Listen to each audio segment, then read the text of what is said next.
धरहरा प्रखंड के जगदीशपुर पुस्तकालय के प्रांगण में लव कुश समीकरण को लेकर की गई बैठक। इस बैठक में के मुख्य अतिथि सतीश कुमार, पूर्व सूर्यगढ़ा विधायक, ने कहा कि देश और संविधान दोनों खतरे में है, इसलिए सांप्रदायिक ताकतों को वोट न करने की अपील की। इस मौके पर अजय कुशवाहा, राजकुमार मुखिया, मृत्युंजय कुमार, शशि मेहता, विष्णुदेव राम, अवधेश कुमार सहित इस बैठक में शामिल हुए दर्जनों लवकुश परिवार। प्रेस मीडिया के साथियों, आज की बैठक की वजह आपने जानने के संदर्भ में प्रश्न किया। पहली बात तो यह जानिए कि मेरा नाम सतीश कुमार है। मैं अस्थामा से 2 बार विधायक रहा हूँ, 1 बार सूर्यगढ़ा से विधायक रहा हूँ। 18 वर्षों तक बिहार के प्रथम मुख्यमंत्री श्री बाबू के पंचायत का मुखिया भी रहा हूँ। और फिर बहुत ज़्यादा परिचय नहीं, लवकुश जो शब्द सुनते हैं, लवकुश शब्द का भी इजाद हमने किया। फिर कुर्मी चेतना रैली हमारे संयोजकत्व में, हमारी अध्यक्षता में तब हुई थी जब बिहार के अंदर इंसानियत पनाहों की तलाश में दर का भिखारी था। इस मोहब्बत के बिहार को नफरत के बिहार में तब्दील करने की कोशिश की जा रही थी। तो इसे वक्त में हमने कुर्मी चेतना रैली किया था और उसी की उपज माननीय मुख्यमंत्री नीतीश कुमार जी हैं। समता पार्टी जो बनाई गई थी, Samta word was written by Satish Kumar, note by Nitish Kumar. 19 अक्टूबर 94 को हमने गांधी मैदान में एक रैली किया था जिसकी सदारत हमने की थी। उसमें 14 सांसद, नीतीश बाबू, जाट साहब, अब्दुल गफूर, ऐसे लोग आए थे। जनता जब उन्होंने बनाया था और समता पार्टी में उसने उस दिन मर्ज किया था। तो बहुत बात नहीं बोलेंगे, परिस्थिति का तकाजा है, कोई वहाँ है कोई यहाँ है। लेकिन आज फिर से हमको ऐसा लगता है, अभी यहाँ चर्चा जो हो रही है कि हमारे समाज की उपेक्षा हुई।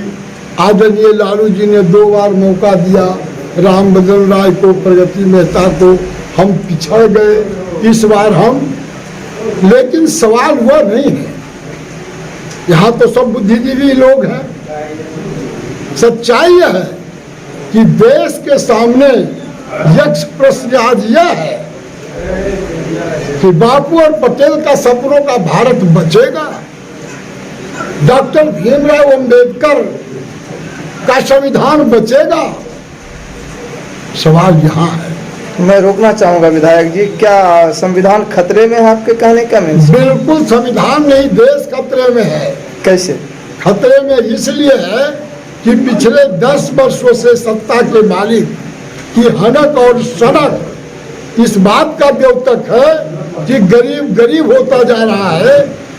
जब इन्होंने सत्ता संभाला था, प्रति व्यक्ति कर्जा 1,25,000-26,000 था और 10 वर्षों के बाद प्रति व्यक्ति आय भी घटा है और कर्जा 2,57,000 हो गया। इनके राज में 2 करोड़ का वादा था प्रति वर्ष रोजगार देने का और 20 वर्षों में 26 लाख रोजगार, सरकारी नौकरी खत्म हो गई। देश की संपत्ति, परिसंपत्ति का करीब करीब 70% भाग अंबानी और अदानी को दे दिया गया। इस देश के अंदर ऐसी बात हम इसलिए बोलते हैं कि किसान जो देश का भगवान है, गर्मी के दिनों में तपती धूप में, कड़कड़ाती बिजली में धरती के सीने को चीरता है, अन्न उपजाता है, देश को खिलाता है। और जब दिल्ली का परिक्रमा करके मोदी सरकार से मांग करता है कि हमारा 18 लाख पूरे देश का किसानों का 18,000 करोड़ का कर्जा माफ कर दो, उसका कर्जा माफ नहीं होता। लाठी चलती है, गोली खाता है, ठंडक में ठिठुर कर 700 किसान मर जाता है। लेकिन अंबानी अदानी को 16 लाख करोड़ रुपया कर्जा माफ होता है, लेकिन देश का किसान जो अन्न उपजाता है, खाता खिलाता है, उसका 18,000 करोड़ रुपया कर्जा माफ नहीं होता है। बेरोजगारों का क्या हालत है, पलायन का क्या हालत है। कोरोना के काल में आपने देखा, हम जिस राज्य के रहने वाले लोग हैं, आप मीडिया के लोग हैं, चौथा स्तंभ है, आप पर देश की प्रगति और देश के इंसानों की इंसानियत, देश के इंसानों का अधिकार सुरक्षित कैसे रहे, इसका आपको भी जिम्मा है। लेकिन आज क्या स्थिति है? स्थिति यही है कि देश का 2 चुना हुआ मुख्यमंत्री जेल के अंदर बंद है। 100 से ज्यादा पुराने नेता, चाहे वो कांग्रेस में रहे हो, किसी दल में रहे हो, मोदी के विरोध में अगर नारा लगाया, स्वर गुंजायमान किया, कहा कि रोजगार चाहिए, अमन चैन चाहिए और झूठा वादा नहीं चाहिए, 2 करोड़ नौकरी चाहिए, 15 लाख आपने जो वादा किया लोगों को चाहिए, और नारी सशक्तिकरण और फसल का वाजिब कीमत, ये सब चाहिए। तो उसको आज क्या है, दुनिया के अंदर 256 मुल्क में सबसे बड़ा जनतांत्रिक देश भारत है। America, France, Italy, Germany, Japan के अंदर जो नामचीन पत्रकार हैं, आपके परिवार हैं, जो मूल्यांकन करते हैं राजनीतिक स्थिति का, परिस्थिति का, उनका मानना है कि जिस रास्ते पर भारत जा रहा है, चुनाव में जिस तरह से सरकारी महकमों का इस्तेमाल किया जा रहा है, होना है दूसरा काम, लेकिन कैसे हम सत्तासीन हो, इसके लिए चुनाव आयोग का इस्तेमाल होता है, इसके लिए IT का इस्तेमाल होता है, ED का इस्तेमाल हो रहा है। और आपने देखा कि केजरीवाल और एक आदिवासी, पूरे देश में एक आदिवासी नौजवान जिसका बाप का इतिहास है, वो आज जेल में है। क्या मतलब है? आपने देखा, और पिछले बार 303 सांसद आदरणीय मोदी जी के नेतृत्व में, शाह जी के नेतृत्व में जीता था। आपको जानकारी ही होगी, आप पत्रकार हैं, 100 से ज्यादा सांसद वैसे लोग जीते थे जो कल तक कांग्रेस में थे, चोर थे, भ्रष्ट थे। जब इनके जमात और पात में गए तो सब दूध के धो गए, हमाम के धोए हुए निकल गए। इतनी ही बात नहीं है, जिस तरह से डिक्टेटरशिप के फॉर्म में ये जा रहे हैं और कह रहे हम 400 सीट जीतेंगे, मंत्री बैठा हुआ है, नौजवान भाषण करता है, मतदाता भाइयों, भाजपा मांग कर रही है 400 सीट दो, इसलिए कि संविधान बदलना है, देश का संविधान समाप्त करना है, और भाजपा सांप्रदायिक शक्तियों का खिलौना बनकर विश्व हिंदू परिषद और देश का स्वरूप बिगाड़ना है, इसलिए 400 सीट जिताओ। तो हमने कहा, जो आपने सवाल किया उसका जवाब बहुत हो गया, बहुत बात क्या करेंगे, इसलिए कि हम आज आए हैं धरहरा प्रखंड में है, मुंगेर लोकसभा का चुनाव 7 चरणों में है। प्रथम चरण में मुंगेर है, नहीं है, जम्मू से शुरू है। 4 दिनों से मैं जम्मू में था, और कल से चूंकि सुरहा से मैं विधायक 90 में बना था, और यही लोग हैं। 91 में एक गरीब के बेटा को कम्युनिस्ट पार्टी का परचम लेकर गांव-गांव घुमाया था हमने। हमको याद है जिन लोगों ने जो ताकत दिया था, प्यार दिया था, कांग्रेस के जमाने में एक हस्ती को हराकर उस नौजवान को पार्लियामेंट के अंदर इन्हीं लोगों ने भेजा था। और इसी आशा और विश्वास के साथ हम लोगों को कहने के लिए आए हैं, मेरे पुराने साथियों, तुम धार बनो, सतीश कुमार भार बनेगा, और निश्चित तौर पर देश को टूटने से बचाने के लिए अगर बिहार का एक नौजवान जो होनहार नौजवान है, चचा चला गया, सांप्रदायिक शक्तियों के हाथ का खिलौना बन गया, एनडीए गठबंधन में चला गया, वैसे वक्त में जब देश के बापू और पटेल के अरमानों का, भारत का इज्जत उतारा जा रहा है, जब देश का सतरंगी चुनरी भारत माता का दागदार बनाने की साजिश की जा रही है, जब गांधी जमनी तहजीब को बर्बाद किया जा रहा है, भाई के बीच भाई से लड़ाकर सत्ता पर काबिज होने का साजिश रचा जा रहा है, वैसे वक्त में चटा जाता है एक नया लड़का, भतीजा असेंबली से गुहार लगाता है, बिहार के बेटे एवं बेटियों को कहता है, अरे बिहार के लोगों जाने दो सत्ता को, हम तेजस्वी यादव तब तक लड़ेंगे जब तक कि हमारा आखिरी सांस बंद नहीं हो जाए, लेकिन देश को हम टूटने नहीं देंगे।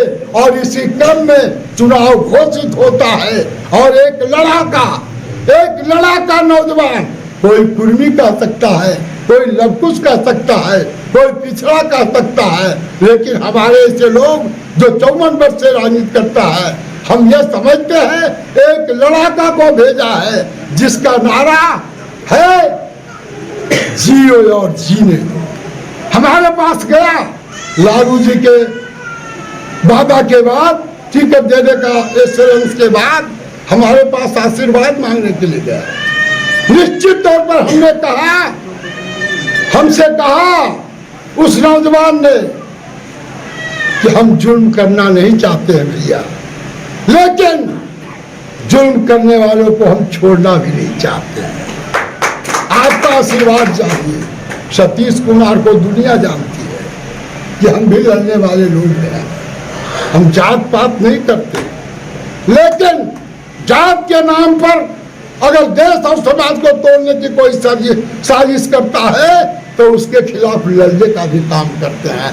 आज किसी बैकवर्ड का जीत रहा है कि फॉरवर्ड का जीत रहा है, वह सवाल भारी नहीं है, भारी है देश बचेगा कि नहीं। अगर भारत के लोग और खासकर चौथा खंभा के लोग अपनी जिम्मेदारी का सही निर्वहन नहीं किया तो यह शायद आखिरी चुनाव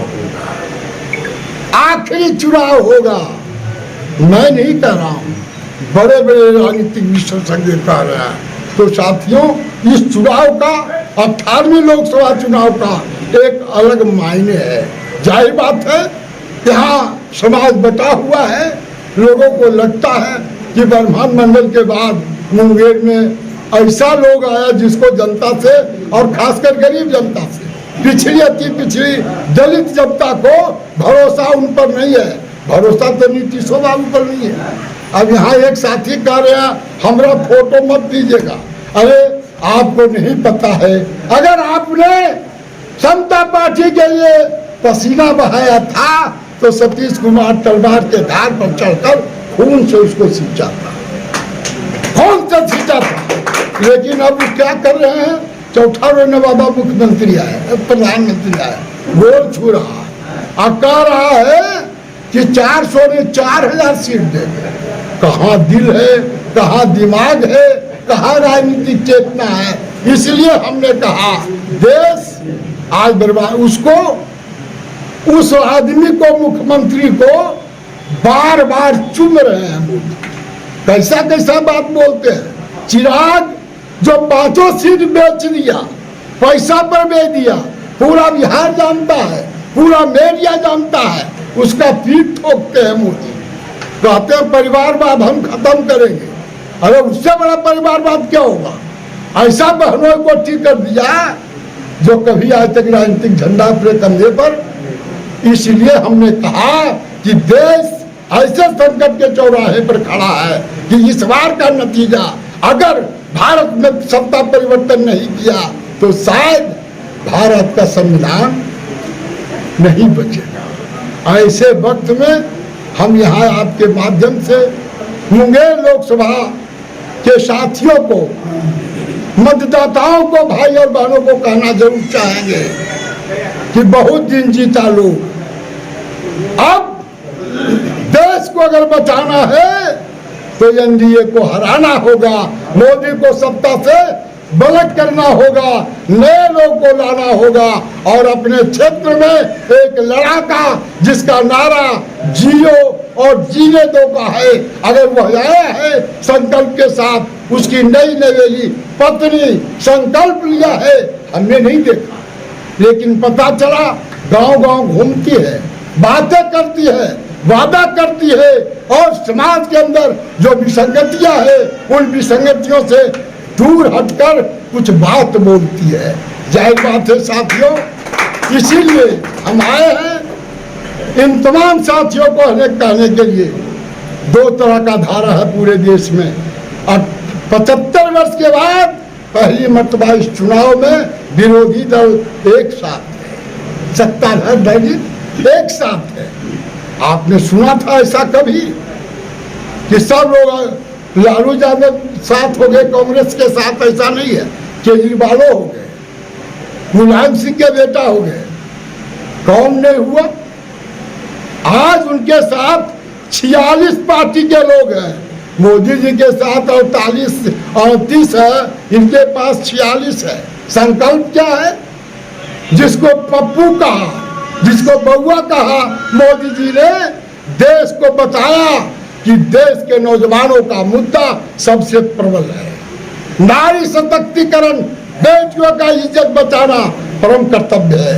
और अन्याय जो मिल रहा है, देश को टुकड़े में बांटने का, जातीय, आपने देखा मणिपुर में आज तक प्रधानमंत्री नहीं गए और एक नौजवान निकला जिसको पप्पू कहता था, जो नारा दिया भारत जोड़ो का, और जिसने कहा कि हम विश्व भवन करने वाले नफरत के दुकान को समाप्त करेंगे, मोहब्बत का दुकान खोलेंगे। और क्या शक्ति था? 10,000 किलोमीटर वह नौजवान एक टी शर्ट पहन के, एक पैंट पहन के, जाड़ा हो गर्मी हो, लेकिन लोगों में जो परिवर्तन की चाहत थी, जिस बुनियाद पर उसको ताकत दिया, हौसला दिया, 10,000 किलोमीटर पैदल चल गया। वो सोच सकता क्या? नेहरू खानदान का बेटा, राहुल का बेटा, ये इसका राजीव गांधी का बेटा, इंदिरा गांधी का नाती, जिसको एक टुकड़ा मार दे तो खून बदले बिक देगा, और 10,000 किलोमीटर चल गया। उसके अंदर शक्ति, उसके अंदर है कि हम अपने बाप दादों की कमाई, हमारा दादी जो है देश के लिए मर बैठ गई, बाप मर गया, शहीद हो गया। अब देश को अगर टुकड़ा में कोई बांटेगा तो हमारे लाख पर चढ़ेगा।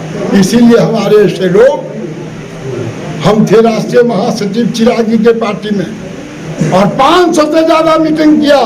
उस नौजवान का चेहरा का सुर्खी बढ़ाने में हमने सब कुछ मिटा दिया 2 वर्षों में। लेकिन जब टिकट का बंटवारा करके सांप्रदायिक सरगना मोदी के शरण में चला गया, हम अलग हो गए, झंडा फेंक दिया, और झंडा फेंक कर हम अपने साथियों को, पुराने साथियों के घर में आकर कहने के लिए आए हैं, मेरे भाइयों तुम धार बनो, सतीश धार बनेगा।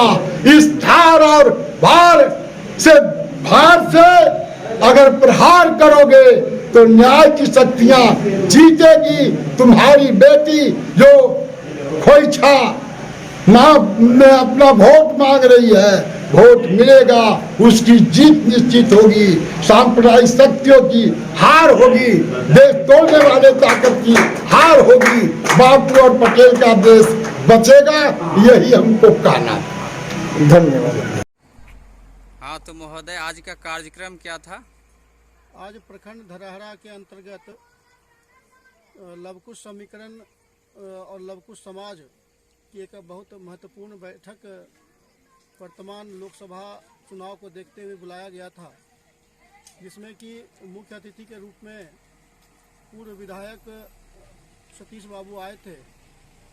इस बैठक में लवकुश समाज ने गंभीर चर्चा किया है कि हमारा राजनीतिक भविष्य क्या हो और हमें किस प्रकार से राजनीतिक संरक्षण मिले और किस प्रकार से हम लोग वर्तमान लोकसभा को देखें और इसमें के नेतृत्व में हम लोग चलना पसंद करेंगे। इस बैठक में कुशवाहा समाज की तरफ से मैंने यह मुख्य मांग रखा है कि लवकुश समाज में हम लोगों ने हमेशा ही लव समाज को राजनीतिक सत्ता पर बिठाया, उन्हें राजनीतिक कुर्सी दिया, लेकिन इस का लाभ कभी भी कुशवाहा समाज को मिल नहीं पाया।